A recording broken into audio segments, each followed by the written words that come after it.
What's up, everybody? Welcome back to my Twisted Life and TV. I'm Poetry. You are here for Vlogmas day number 9, I think it is. It might be day number 10.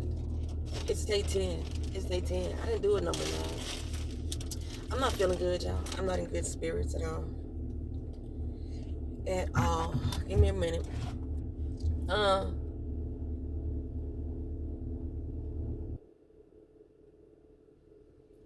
sure how long this video gonna be, but I got a half hour to get to work. I have moved again.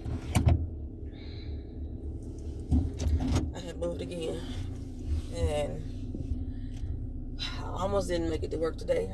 I still haven't got there yet. I might change my mind and go back home. I don't know, but I'm tired. Your girl is tired.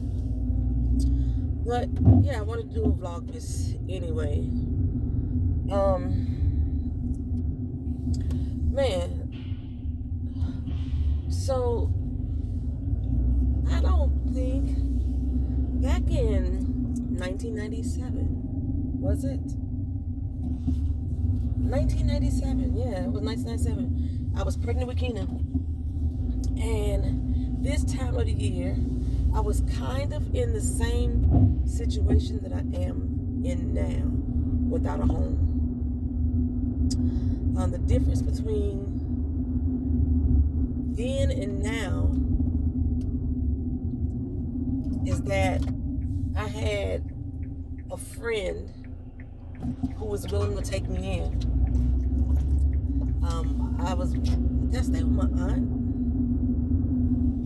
I think I might have stayed with my aunt a small change too. I had lost my job, so I didn't have income at this particular time. And I lost my job due to my pregnancy. So I ended up having to have a pregnancy settlement, a case against my supervisor that I was fired due to the fact that I was pregnant. And that took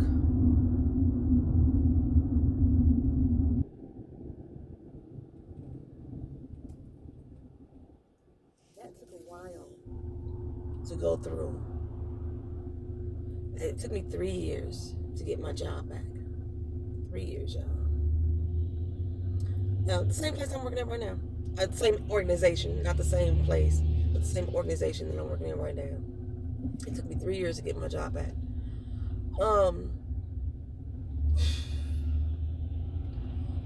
I should have got paid for the entire time, but I didn't. So I was stressed for home. I had lost, so I ended up losing my home. The only thing I had was my car. I kept my car, and it was like, either you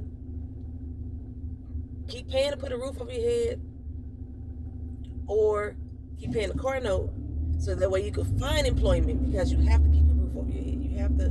So I think at that particular time, I started picking up temp service jobs. And just so I could have the ability to get back and forth to these temp service jobs, I did that, and then I was couch surfing. Like I said, I remember my friend Tonette, she let me stay on her couch. I only stayed a little bit. My mama was there. And some other stuff was going on in that house that, I wasn't too keen on. I'm trying to figure out how to go to work. I think this is it, because I don't want to take the toll road. And it's the same distance. It doesn't save me any time to take the toll road, but it costs me at least $5 or $6. Because I have to take the toll road, then I have to take the turnpike, when I can just take the street. I think this is the right way. I should know. I drove over 300 miles just in the past week, yo. Just the past day. 300 miles just to get back and forth. Okay, I did this the other day. I came through here, and if I'm not mistaken, I made a left. I did make a left. Yes. Alright, I know where I'm at. So, yeah, that time of the year was like a really, really, really rough time for me. And right now, even though I come on here, I do these Vlogmases, I'm laughing, I'm joking, I'm in a cheery mood. I am going through a struggle moment. I have a job, have a car, have my health is the best that it could be at the present moment, and I have my family with me, my daughter, my dog, my cat. My mama's not with me, but she is back in St. Louis, and she is, as far as I know, doing better than what she was when she was here, mentally and physically, I believe. But she's okay. You know what I'm saying? So, in that sense, I'm doing all right. In that sense, I'm doing all right. You know. I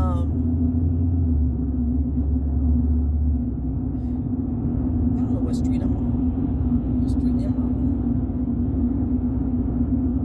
Let me figure out what street I'm on real quick, y'all, and then I can tell y'all that I can determine whether or not I'm going the right direction.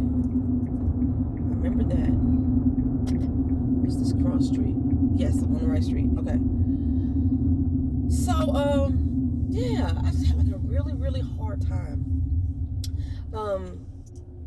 That was at the same time that I told y'all before that I was so broke I couldn't afford to, East wasn't meeting West at the particular time. I couldn't make ends meet. That was that time of year, and when I had to like give out poems for Christmas. So yeah, I was really struggling. And the one thing, like I said, that I had, even then and now, I still had friends and or family that I could count on. Like right now, like I said, I still have my family, but as far as like counting on me and them keeping the roof over my head, ain't nobody doing that but me. That's all falling on my back, on my shoulders. It's my responsibility at this particular time anyway, so but still. Anyway, I'm just saying that to say I'm in a headspace. And then when you don't have all of that family support that you need, so you'll have friends that look at, that reach out to me and or the ear, but sometimes you really want the family support. It kind of makes you feel down. You know what I'm saying? And so I don't know. The first thing I got up when I got up this morning, because I was already feeling kind of out of it, just because of the move yesterday. 4 hours. It took us 4 hours to move everything. I think 4 hours. I shouldn't have had that much shit in a temporary state, so I'm gonna try to get some of this stuff out of here and back to the storage place. But anyway, yeah, I was feeling like, damn, whenever I get married again, I want to marry into a big family environment, a rich family environment, where I could, all the things that I've been talking about these past week doing these Vlogmas, I could start experiencing those things again, like family game night, cookouts, joning sessions, things like that. I would love to have that type of environment, which makes me almost think that again I'm gonna end up adopting or being a foster mom. In Orlando, I've been finding out that I cannot do the baby NICU like I want to. They make it difficult. Okay, so yeah, so what's the first thing on my mind this morning when I got up was that Christmas song. What do the lonely do for Christmas? Whoa, whoa, what do they do? What do they do? This song. Because, right now we're supposed to be happy and jolly. And I know that song is about love, but it can fit into so many different, areas of your life when you talk about friends and family and relationships. Like, because it's 'tis the season to be jolly.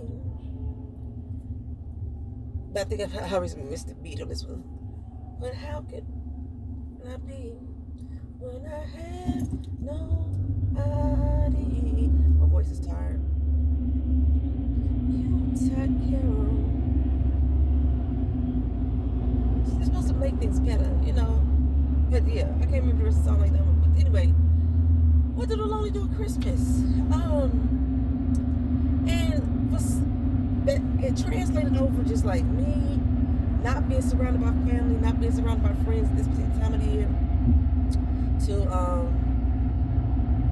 people who have lost loved ones during this time of the year. My friend Christy just recently lost her mother. Helen Griswold. And her homegoing is today, back in St. Louis, that I can't go to. And Christy's mom, oh my God, she was one of those spirits that just filled you with joy, just being around her. Always had a smile, always had words of wisdom, just a fun-loving person. She just shined. When I saw that she passed, it hit me like a ton of bricks, y'all. I'm trying not to cry right now.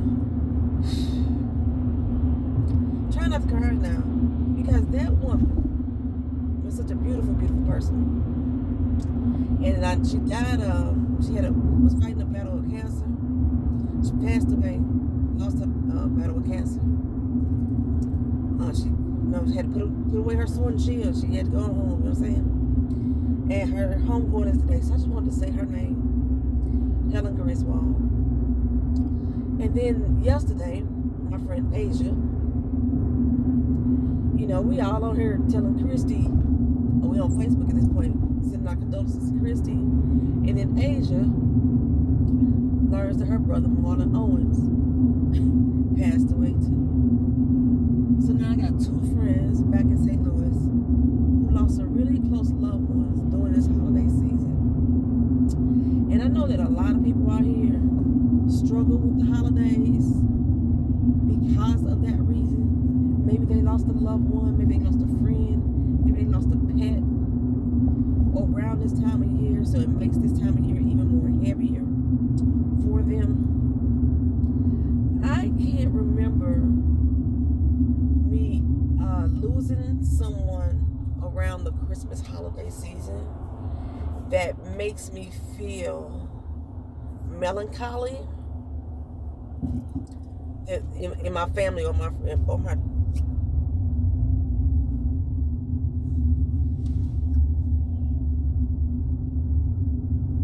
This man wants to lose his life this holiday season. Do not fuck me with me in a bad mood. Please don't, sir. And then you going in a turn lane. You wasn't even going straight anyway.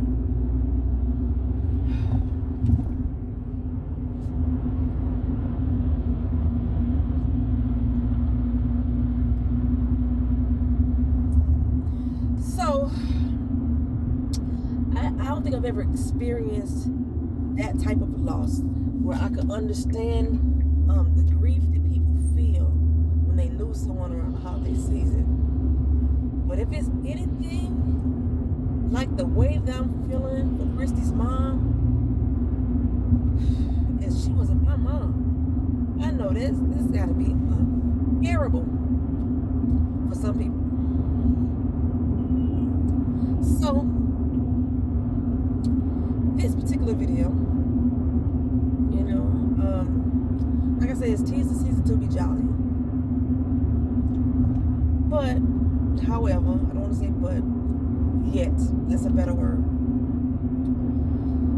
When we have loved ones that we are missing at this time of year, and it brings us such sadness, finding that jolly is something that's really hard to do. You see people celebrating with their loved ones, wearing their matching pajamas, going out to eat, having family meals, and you're lacking that connection. All that you can feel is the pain from the memories. So, this particular video, I figured I just wanted to just have you, if you can, or if you will, if you want to, shout out the name or the names of someone that you really loved and really missing during this time of year. Your mother, your father, your sister, your brother, your friend, your co-worker, your pet.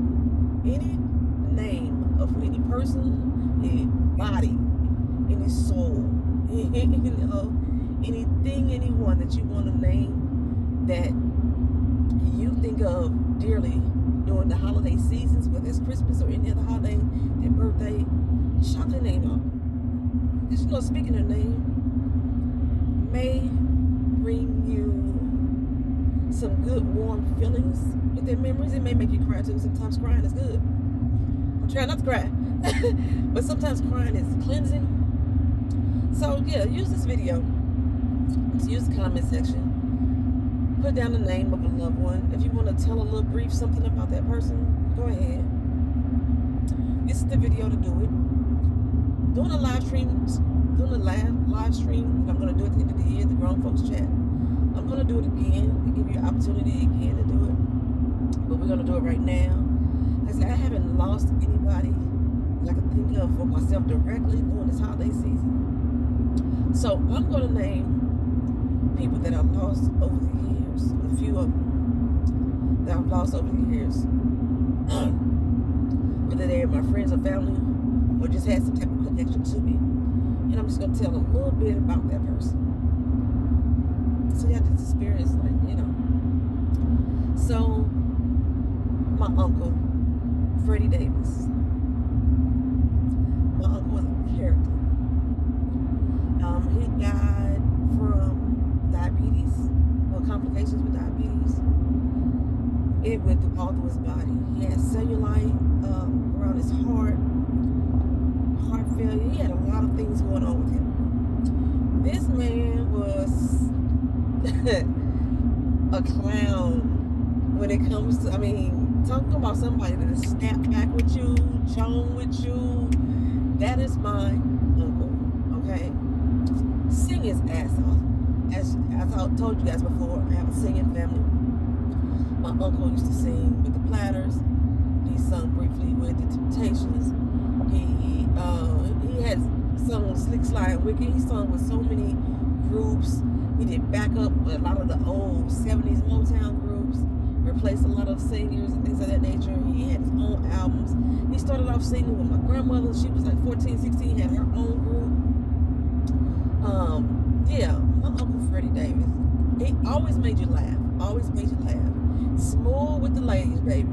Smooth with the ladies. Sometimes he had too many at one damn time. And he was always looking for a hustle. I don't think my uncle has ever worked one day in his life other than singing.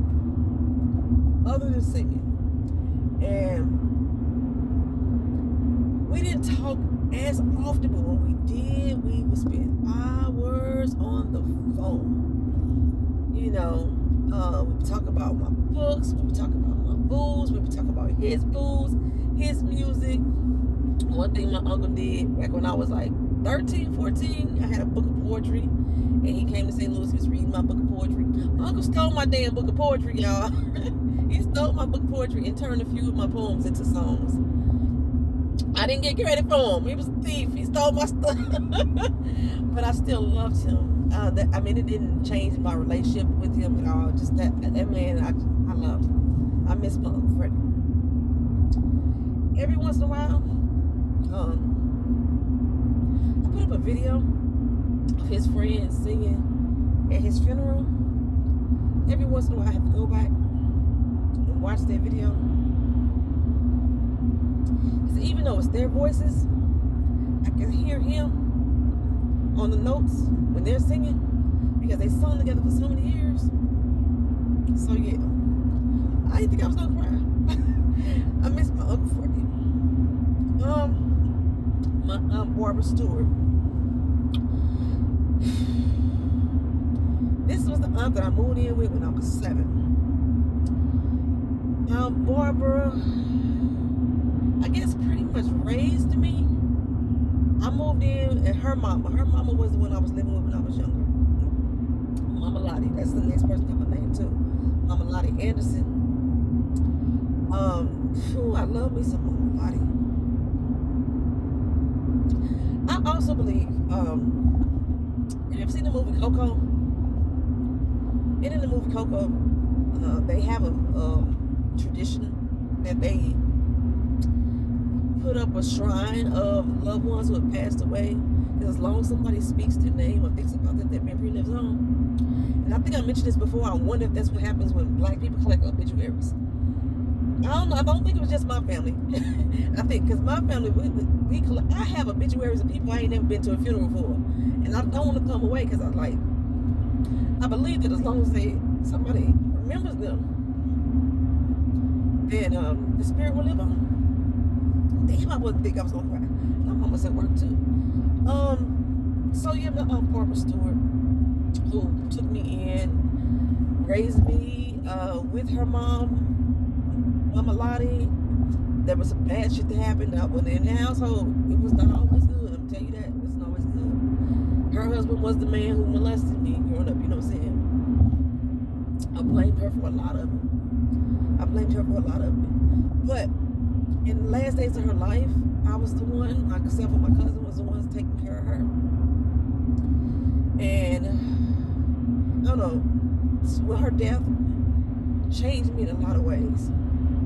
My aunt Rose Davis, oh my goodness, her death changed me in a lot of ways. That was a mean old honorary woman who I loved to death. I think when she passed, I turned colder and colder as a person.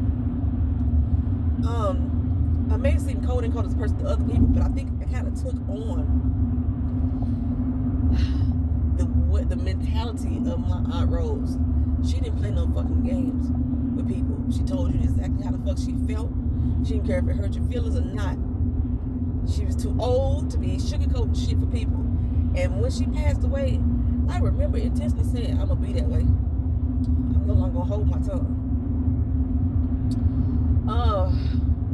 Mama Lottie Anderson. I think about her so often. She passed away when I was 16. I'm 48 now. And I cry every time I think of her name. Like, I tried out for some acting gigs before. And you know, they want you to drop tears to cry. Like, I always cry authentically by thinking of her name.